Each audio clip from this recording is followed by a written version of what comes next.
સુરત શહેરમાં cyber crime branch દ્વારા મોટી કાર્યવાહી હાથ ધરવામાં આવી છે।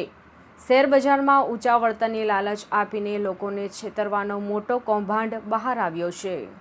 એમો પ્રોસ્પેરા એક્સ નામની બનાવટી એપ્લિકેશન દ્વારા આઈપીઓ અને સ્ટોક માર્કેટમાં રોકાણ કરાવવાના બહાને લોકોને ફસાવવામાં આવતા હતા। આ ગેંગ દ્વારા આશરે ₹14,55,000ની છેતરપિંડી આચરવામાં આવી હોવાનું સામે આવ્યું છે। આ મામલે સુરત સાયબર ક્રાઇમે 2 આરોપીઓની ધરપકડ કરી છે। પકડાયેલા આરોપીઓ રાજેશ રૂડાણી અને પ્રફુલ્લ માંડણકા હોવાનું જાણવા મળ્યું છે।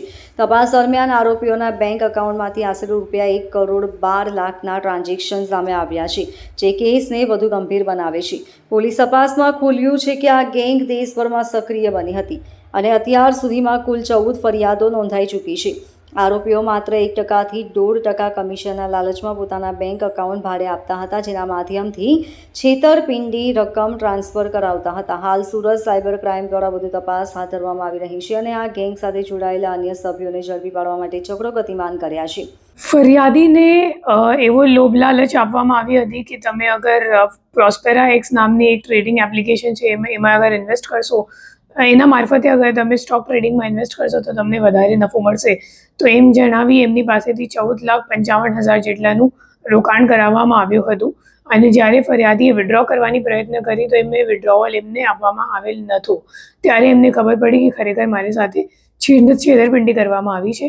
આ ગુનાની તપાસ કરતાં અમે લોકોએ ટેકનિકલ વર્કઆઉટ કરી અને 2 આરોપીઓની ધરપકડ કરવામાં આવે છે। જેમાં જે પહેલો આરોપી છે એમનું નામ છે રાજેશ રૂડાણી। એના નામ ઉપર જ અકાઉન્ટ ખોલાવવામાં આવ્યું છે। લેયર 1નું અકાઉન્ટ છે। એના અકાઉન્ટ પર આ ફરિયાદના સિવાય 14 બીજા એનસીઆરપી કમ્પ્લેન્ટ્સ પણ નોંધાયેલ છે અને ₹1,12,00,000 રૂપિયાનું ટ્રાન્ઝેક્શન એના અકાઉન્ટમાં કરવામાં આવ્યું છે।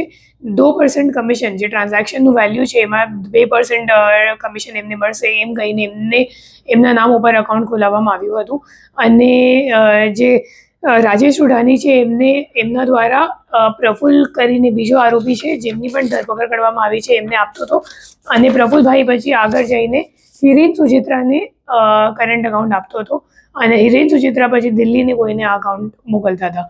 તો એ તમામ આરોપીઓ જે કમિશન માટે એ લોકોએ પોતાના નામ પર અકાઉન્ટ ખોલાવ્યું છે અને આ અકાઉન્ટમાં તમામ ફ્રોડના ટ્રાન્ઝેક્શન્સ પણ થયું છે।